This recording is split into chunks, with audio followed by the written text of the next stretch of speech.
नमस्कार। जब आप कोई परीक्षा देने चलते हैं तो या कोई भी काम करने चलते हैं तो मुश्किलें आती हैं। कुछ चीज़ें होती हैं जो आपको समझ में आती हैं, कुछ चीज़ें ऐसी होती हैं जो आपके कम समझ में आती हैं। बावजूद इसके आपको उसको पूरा करना होता है, पढ़ना होता है, क्योंकि एग्ज़ाम पास करने के लिए वो ज़रूरी है। जीआईसी का एग्ज़ाम जो लोग दे रहे हैं उनके लिए सब्जेक्ट कई बार बहुत ही सामान्य सा उनको लगता है, क्योंकि वो उनका सब्जेक्ट है, उसमें उन्होंने पीजी तक पढ़ाई की है, पीएचडी किया है, कई लोगों ने बहुत बार उसको पढ़ा है, बहुत सारे एग्जाम दिए हैं, नए भी हैं तो अच्छे से पढ़ा है तो वो तैयार है। जीएस की जब बात आती है तो जीएस की ये 40 सवाल जो 1/3 सिलेबस को कवर करते हैं, उसको देख के डर लगने लगता है। लाजमी है, वास्ट सिलेबस है, 11 टॉपिक्स दिए हुए हैं और इन 11 टॉपिक्स को कवर करना कई बार 2 साल 3 साल का काम भी होता है। किसी भी संस्थान में आप एडमिशन लेते हैं तो साल भर लगता है इसको पढ़ने पढ़ाने में और अभ्यास उसके बाद। तो इन 40 प्रश्नों को किस तरीके से टैकल करें, ये कहने से तो काम चलेगा नहीं कि इन 40 प्रश्नों को हम छोड़ देंगे, ऐसा गेस करके मार देंगे। 1/3 आप पेपर है तो मायने रखता है। सिलेबस बहुत बड़ा है, प्रश्न बहुत ज्यादा नहीं है। जितना आपको सिलेबस ऑप्शनल में पढ़ना है उससे कई गुना ज्यादा सिलेबस है, कई गुना ज्यादा है। 80 सवाल के लिए आपको कम सिलेबस पढ़ना है, इसके लिए ज्यादा पढ़ना है, क्योंकि इसमें multi dimensional history, geography, polity, economy, maths, reasoning है ना, science tech, current affair, UP, सब कुछ आपको पढ़ना है। सिलेबस में इतने टॉपिक जब अनगिनत टॉपिक हो और केवल क्वेश्चन 40 हो तो चैलेंज तो है, बहुत बड़ा चैलेंज है। आप लोग जो डर रहे हैं, आपका डर लाजमी है। 40 सवाल के लिए कितना कोई पढ़ेगा, लेकिन डर के काम बनना है नहीं तो आपको कोई जुगत निकालनी पड़ेगी, कोई तरकीब सोचनी पड़ेगी। कितना आप छोड़ के पढ़ रहे हैं, परीक्षा इसकी है। कितना कम पढ़ के स्मार्टली आप ज्यादा कर दे रहे हैं, परीक्षा इसकी है। क्योंकि परीक्षा को भी पता है, सामान्य जो अपने विषय का विद्यार्थी है, किसी का मैथ्स है तो जीएस तो कोई जरूरी नहीं है कि पढ़ा हो। अगर किसी ने सिविल सर्विसेज की तैयारी की है तब तो उसने पढ़ा होगा, एसएससी की तैयारी की है तो उसने पढ़ा होगा, भले इस लेवल का ना पढ़ा हो, लेकिन उसको पता है कि मैथ्स और फिजिक्स, केमिस्ट्री, सोशियोलॉजी और इन सब्जेक्ट केवल पढ़ने वाले लोगों ने जीएस नहीं पढ़ा हो। तो आयोग ने सोचा होगा कि कौन कितना छोड़ के कितनी स्मार्टली तैयारी कर सकता है। सामान्य दृष्टि से कोई भी जब आपके सामने पाठ्यक्रम आता है तो पूरा पाठ्यक्रम आप रखते हैं, हर किताब के पन्ने पन्ने को आप खंगालते हैं, मॉक टेस्ट देते हैं, बहुत सारे फैक्ट सब याद करते हैं, लेकिन विषय भी आपको देखना है, जीएस भी आपको देखना है। तो सब्जेक्ट प्लस जीएस दोनों को आप बैलेंस कैसे करें, इसमें बैलेंस बनाना बड़ा कठिन है। इसीलिए आपको थोड़ा सा स्ट्रेटेजिक अप्रोच रखना पड़ेगा, रणनीतिक, अच्छी रणनीति से आप जो काम कर सकते हैं। ताकत से कई बार वो नहीं होता, समय रहते भी कई बार नहीं होता। अगर इसमें से केवल हाई एल टॉपिक्स को आप छाट कर उस पर फोकस करें, पीवाईक्यू को आधार बना के आप उस पर इंजीनियरिंग करके छाटें कि किस तरीके से, कहां पर कौन सा सवाल पूछा गया है, कहां से हर बार सवाल आ रहे हैं। और मान लो कि हर बार आ रहे हैं और आप उसको नहीं कर सकते, क्योंकि वो हर बार आने का दायरा बहुत बड़ा है, तो उनको छोड़ देना है। कहा जाता है कहीं लड़े मर्द तो कहीं भागे मर्द। हर जगह लड़ाई नहीं की जाती, हर क्वेश्चंस को सही करने का प्रयास नहीं किया जाता, क्योंकि आप सब कुछ सही से पढ़ ही लें, ऐसा हो नहीं सकता। पहले दिन से आप किस तरीके से अभ्यास कर रहे हैं कि एक चीज आप पढ़ रहे हैं तो कई चीजें आपकी तैयार हो रही हैं, उसी से आप सटीक सवाल परीक्षा में सॉल्व कर पाएंगे, उतना ही ज्यादा एक्यूरेसी आएगी और कॉन्फिडेंस उसी से बिल्डअप होगा। सबसे बड़ा प्रश्न है तो फिर क्या पढ़ें, कैसे पढ़ें और फिर प्रैक्टिस कहां से करें। ये 3 मुद्दे हैं, इन पर अगर बात की जाए तो कोई भी आपसे कहेगा कि आप पढ़ लो, पूरा सिलेबस तो दिया है, सिलेबस को पढ़ लो, इसी में से आएगा। बहुत सारे नोट्स आपको मिल जाएंगे, इतने इतने ज्यादा पूरा सारी किताबों का पूरा, और कहा जाएगा सब इसी में से आएगा, आया आता रहा अभी तक। बिल्कुल बेकार स्ट्रेटेजी। आपको सटीक चयन करना पड़ेगा विषयों का।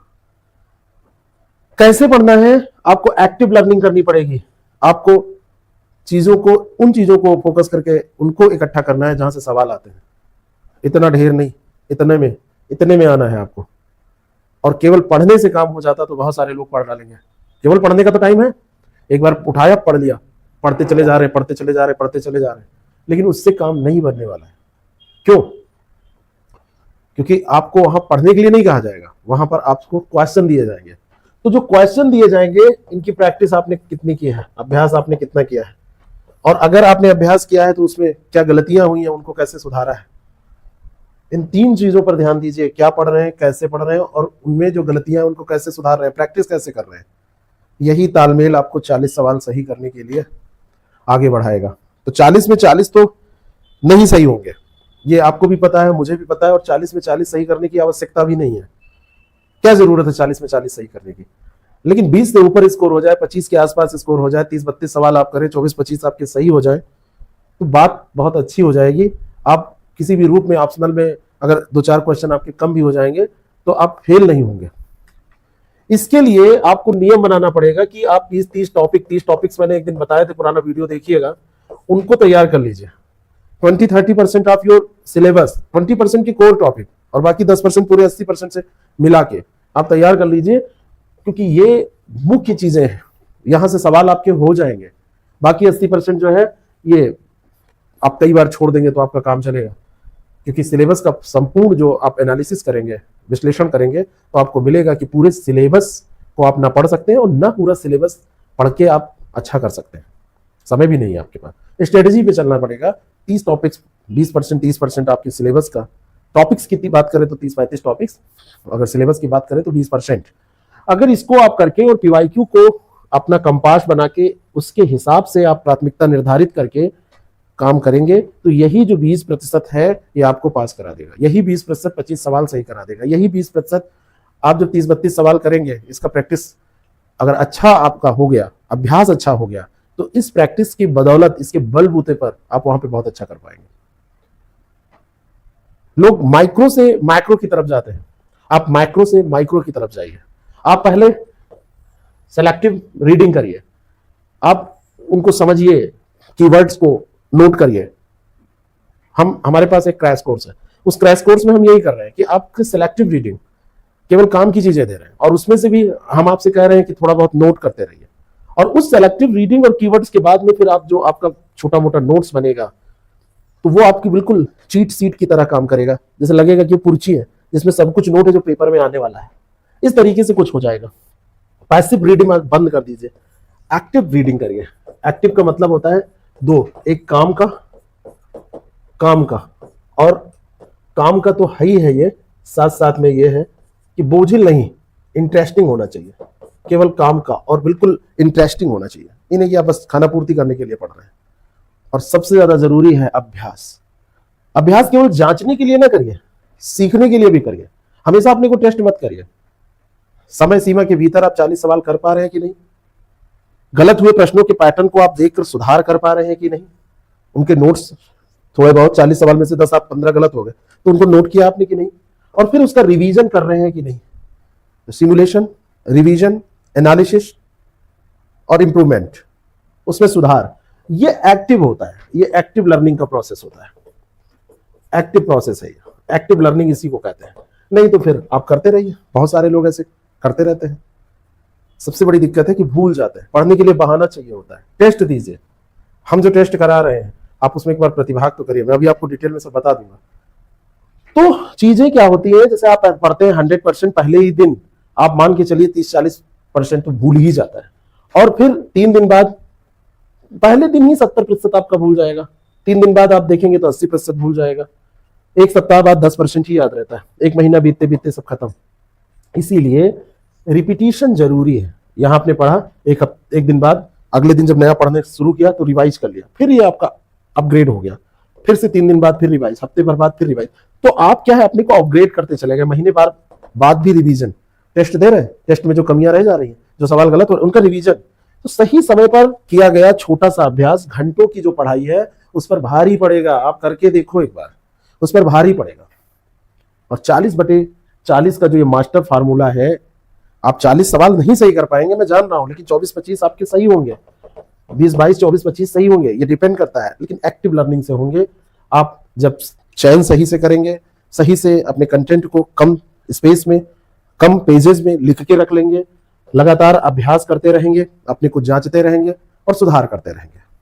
अकेले काम ये करना थोड़ा सा कठिन है, आप अपने ग्रुप में करिए। आपको कहीं ग्रुप नहीं मिल रहा है, हमारे ऐप पर आप आइए, आपको ग्रुप भी मिलेगा। उसमें एक दूसरे को लोग बड़ा प्रोत्साहित करते हैं, बहुत प्रोत्साहित करते हैं। आप उसमें हमसे शिकायत भी कर पाते हैं, बातें पूछ पाते हैं, हम लोग रिस्पॉन्स भी करते हैं, आप पर्सनली हमसे बात कर सकते हैं। ठीक है, 10 द सक्सेस प्रेप ऐप है हमारा, द सक्सेस प्रेप ऐप है। 8-10 दिन में इस पे तो लोगों की परफॉर्मेंस बदलने लगती है। आप चाहे तो क्रैश कोर्स में, ये वो चीज है जहां पर हमने आपको बताया ना कि एक्टिव लर्निंग, हमने आपसे क्या कहा कि एक्टिव लर्निंग करिए। तो एक्टिव लर्निंग यहां पर कैसे, हमने कहा कि आपसे कि आप छटनी कीजिए, तो हमने छटनी कर रखी है।